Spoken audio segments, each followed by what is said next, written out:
Shadowcrypt is a game that I've covered before, either on this channel or on another, and it's one that I've constantly found myself going back to since I've discovered it. Despite having hundreds and hundreds of other games to delve into and play, I'm never really remiss if I spend an hour or two on Shadowcrypt. It's because of this, and the fact that I found myself firmly within its grasp yet again, that we're talking about it again. Also, the last time I covered it was in a totally different format, so hey, totally good excuse right there. In One Bit Punch's Shadowcrypt, you take on the role of a mysterious adventurer drawn by dark magics into a dangerous and winding catacomb filled with all kinds of deadly skeletons and the necromancer that controls them. Your goal? To reach the end and slay the practitioner of the necromantic arts himself. Part of the reason I like Shadowcrypt so much is because of how simple it is in both mechanics and story. The setting is tried and true, a classic romp through a dungeon against an army of skeleton and wizards. The mechanics make the combat visceral and challenging, something I learned I enjoyed back when I first started playing Dark Souls. You can swing your sword, knock enemies back by bashing them with your shield, block by standing still or ducking to block low attacks, and you can switch to a spear and attack from range. You can only take 6 hits, and item drops are rare and random, so you need to always play on the defensive. Not to mention the fact that when you lose a life, you lose all of your gear that you were carrying, and if you lose all of your lives, you actually have to start the entire dungeon over from the very beginning.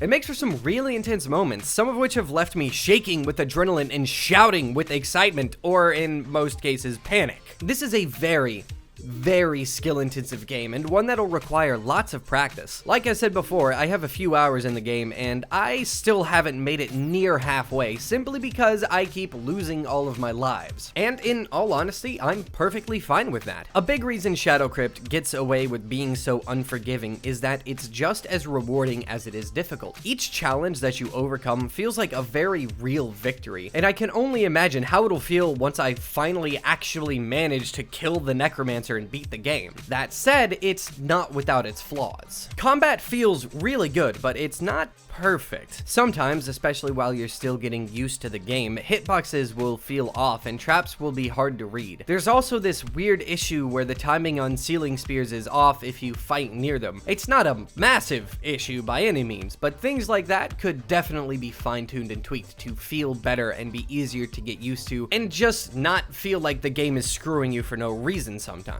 This may be some kind of a selection bias, but I've noticed that after your first death on a run, item and weapon drops seem to slow down to almost non-existent. You can still pick up new weapons and items, but it's much harder to progress now. This is a big deal because, like I mentioned, you lose all of the gear you had on you when you die. This means that after you've made some progress and you die, you're facing harder challenges with starting gear, making it more hard than it should be. I think that this kind of thing should be tweaked and changed. Drops shouldn't slow down like this after you die. It makes it ridiculously hard to progress, and very often it means a total loss on a run after your first death. There's no actual variety in terms of weapons, with the exception of the few damage types that you can pick up. The elemental damages are super helpful, but I'd love to be able to find different types of weapons like greatswords or axes or halberds. Different movesets and ranges would really change how each run is. This may not be entirely what developers were going for. The game itself currently lends itself to a very skill-based type of gameplay, and I think that adding randomized weapons may lend things more to luck, but I do think that it would help replayability a lot. I really love the handcrafted dungeon that the game currently is. It's very well thought out, it's very meticulously planned, and the path that you have to go through it is really fun to learn and explore and discover. But I do think that having more environments or even more dungeons would be really awesome. I understand that it takes a very long time to build something so well, especially when it's meant to be played over and over again like this particular game is, but being able to travel through different dungeons and environments would again add a lot to the game. Imagine fighting your way through a sunken city filled with fish people, or a forest fighting against dryads or elves. There are a lot of really cool options, and if there's ever a second game, I hope that they're explored. Like I've said, this game is hard, but it's also very